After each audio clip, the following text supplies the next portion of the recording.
Hi guys, good morning. How are you? Today we have class review about some points in English, ok? Então, pessoal, nós vamos fazer uma revisão de alguns pontos em inglês, algumas características do inglês, mais precisamente para formar frases, certo? Já tem um vocabulário que eu considero até bom já, então a gente vai passar para alguns pontos para fazer vocês melhorar o inglês de vocês montando frases, algumas características, algumas regras para montar as frases, estrutura de frases, ok? How to assemble phrase in English? Como formar uma frase em inglês? Como eu disse para vocês, existe um padrão, eu não sei se vocês já perceberam, alguns já viram algumas características de como formar frases, algumas regras, e vai reforçar para que vocês não esqueçam. E eu sei que esses conteúdos vocês acabam esquecendo e é por isso que a gente vai fazer essa revisão.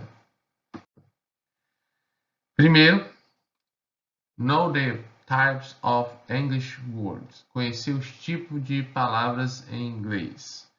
O inglês, assim como o português, pessoal, ele é dividido, as frases é dividida em tipos de palavras. Né? Tem as palavras que representam substantivos, os pronomes, os verbos, as preposições, os adjetivos e os advérbios. Nouns, pronouns, verbs, prepositions, adjectives and adverbs.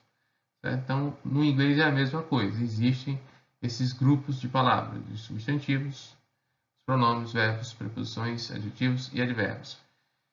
E vocês que são bons em português já pode fazer uma certa associação, certo? Para os que não são bons, acaba que essa aula de inglês sendo uma revisão para as duas matérias, para você perceber alguns aspectos, o que é que cada um dessas palavras indica, o que é que elas fazem. Depois de saber que as frases têm os seus tipos, certo? Temos que saber qual o papel que elas desempenham na sentença, ou seja, numa frase temos três principais tipos de palavras. Temos o sujeito, o subject, o verb, o verbo, o complement, ou complement, que são os complementos. É em cima desses três aqui que a gente vai trabalhar a nossa aula de hoje. Vocês vão ter que identificar na frase, principalmente quem é o sujeito, quem é o verbo, quem é o complemento. Né? E aqui, pessoal, nós vamos aos exemplos. Affirmative form. Example. I like pizza. Acho que vocês já sabem o significado, né? De I like pizza. I like pizza. Eu gosto de pizza. E aqui é um exemplo mais básico que pode ter, onde na frase, na sentença, há apenas os três elementos principais: subject plus verb plus complement. Essa é a ordem, essa é a sequência comum nas frases afirmativas. Com o tempo, vocês vão perceber que vão ser incrementados novos elementos nessa estrutura da frase afirmativa. Certo? Eu não estou falando ainda de advérbio, de question words, mas vai ter, no futuro vai ter. Certo? Algumas vezes vai aparecer antes do sujeito um outro elemento, mas por enquanto vamos focar no básico, certo? Subject plus verb plus complement. Essa é a estrutura de uma frase afirmativa. Detalhe: quem é o sujeito? É aquele que realiza a ação. No caso aqui, I, que sou eu. Like é o verbo, é a ação em si, realizada pelo sujeito. E pizza seria o complemento, certo? Algumas vezes, pessoal, o sujeito, o subject, não vem na forma de pronoun, certo?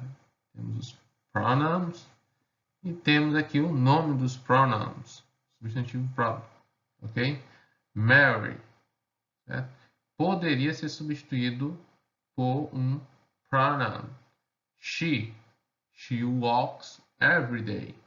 Mas aqui temos Mary. Por que eu falo isso? Porque tem gente que às vezes procura só o pronome. She, he, it, we, you, and they.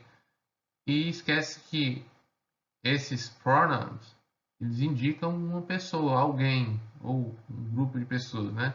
Ou até alguma coisa. Então aqui nós temos Mary. Mary is she. Pode ser substituído, né? She. Então aqui Mary é o subject.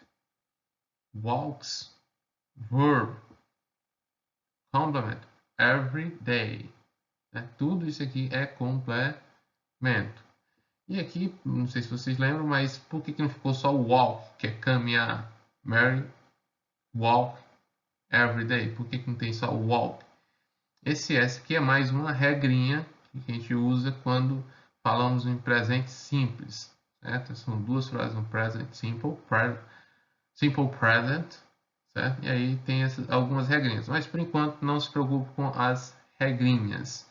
Se preocupe com a estrutura da frase em si e saber o que é cada uma dessas frases. Quem é o sujeito, quem é o verbo e quem é o complemento. Para você saber disso é bom a questão do vocabulário. Por isso que sempre focava para vocês estudar vocabulário. Walk, caminhar. Walks, quando é she, he ou it. Quando é a terceira pessoa, a gente usa um S, ou um IES, ou um ES. Certo? No caso aqui, só um S. Vamos lá. Agora a forma negativa. Negative form. O que é que muda? A estrutura é basicamente a mesma. Temos o subject, plus verb, plus not, plus complement. O que é que mudou? O not. Certo? Temos aqui um not. Veja que aqui tem um verbo to be. I am. Am é do verbo to be. Am, is, are. São verbos to be. Depois do verbo to be vem o not, certo? No caso de uma frase com o verbo to be, o not vem depois do verbo to be, certo? Agora, em alguns casos, no presente simples, que a gente não usa o verbo to be, pode usar, mas no caso a gente usa o do ou does. No caso aqui, terceira pessoa, Mary does not love cats. Então, aqui nós temos o auxiliar. Essa partícula aqui, does, ou algumas vezes do, é um auxiliar, certo? E quando temos auxiliar, o not vem depois do auxiliar, ou depois do verbo to be, ou depois do auxiliar. Does not love cats. Subject, auxiliary, not, verb, complement. Ok? E aí nós temos a estrutura de uma frase interrogativa, ou de uma frase negativa, certo? Negativa. Sempre que tiver um not, é negativa. É o que diferencia ela das outras frases. Mas atenção, attention. Temos aí que entender também que às vezes o not ele não vem na forma completa. Not, do jeito que vocês estão vendo aqui. Is not, are not, do not, ou does not. Às vezes ele vem abreviado. Is plus not fica isn't. Are plus not aren't. Do plus not don't. Does plus not doesn't. Então, às vezes na frase vem assim. E aí, às vezes, não estou vendo not, então não é negativa. É errado. Se tiver na forma contraída, vai ser negativa também. Interrogative form. A forma interrogativa. O que é que muda? É principalmente a ordem entre o sujeito e o verbo. Né? Sujeito he, verbo is. Is he right? Ele está correto? Está certo? Aí temos aqui o verb, subject and complement. Right. No caso de uma frase usando o auxiliary, que é o do ou does, no present simple, simple present, você vai usar o auxiliar no início. Do you study English? Certo? Aqui, por que eu não usei o auxiliar? Porque eu estou usando o verbo to be. O verbo to be é um verbo modal. Certo? O que é um verbo modal? É um verbo que não precisa de auxiliar. Aí, por isso, ele só troca de lugar com o sujeito. Ele mesmo pode ser usado para fazer a pergunta. Is é do verbo to be. Existem outros verbos modais, mas não vem o caso agora. Certo? Como vocês estudaram principalmente o verbo to be. Então, quando for o verbo to be, am, is ou are, mas o sujeito você só troca o lugar. Se não tiver o verbo to be, aí você vai usar o do ou does. Do é para quase todos os sujeitos, com exceção de he, she ou it. Quando for he, she ou it, o sujeito, você não usa do, você usa does. Se não for nem he, nem she, nem it, você usa do, ok? Então, no caso aqui é you. Do you study English? E aí nós temos essa seguinte sequência: auxiliary, subject, verb, plus complement.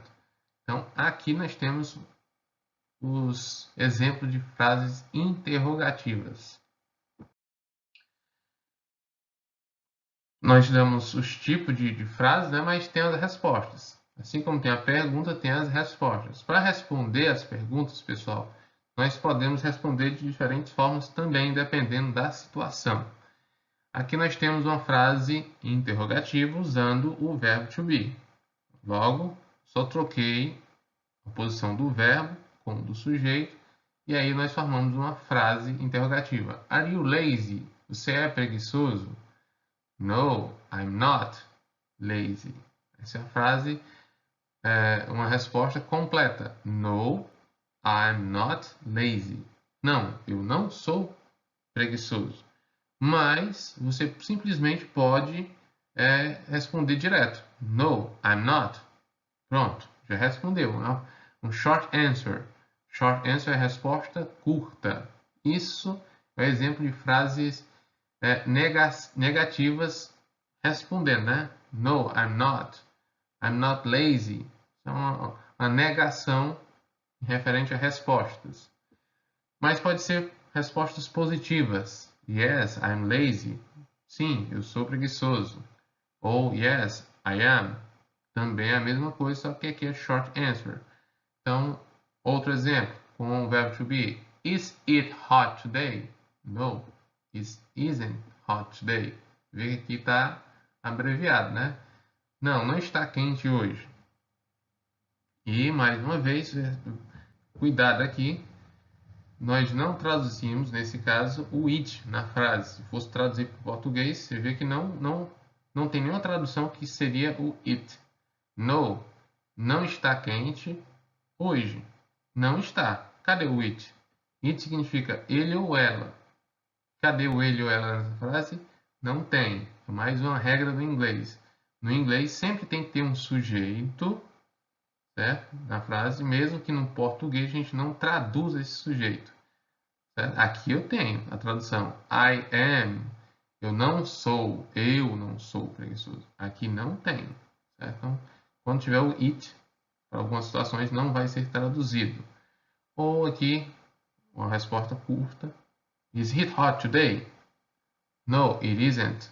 Posso falar assim também. It isn't. Juntar tudo aqui e fazer uma palavra só. It isn't. Afirmativamente, falando, respostas positivas. Yes, it is hot today. Ou yes, it is.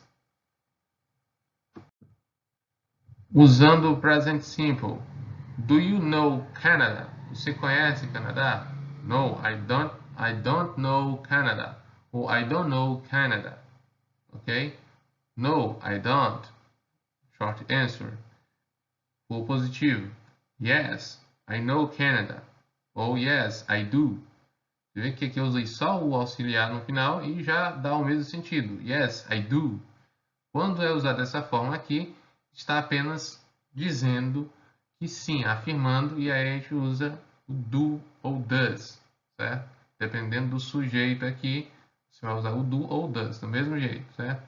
Conjugação, né? No caso aqui o does, um exemplo com does. Does he work at store? Ele trabalha na loja? No, he doesn't work at store. Ou no, he doesn't, certo? Ou, se for um caso positivo, yes, he works at store. Ele trabalha na loja. Ou, yes, he does, certo? Então, essas são as formas de você responder de forma completa, que por enquanto é até melhor para vocês, e ganhando a questão do vocabulário, aperfeiçoando melhor, mas com o tempo, nas conversas mesmo, você usa mais a short answer. No, he doesn't. Yes, he does. Ou I do, you do. Dá no mesmo, ok? Então, pessoal, eu espero que vocês tenham entendido. Qualquer dúvida, entre em contato, dá uma revisada no vídeo, dá pause, reveja de novo alguma coisa e vamos lá, né? Aprender, praticar. Inglês é prática. See you!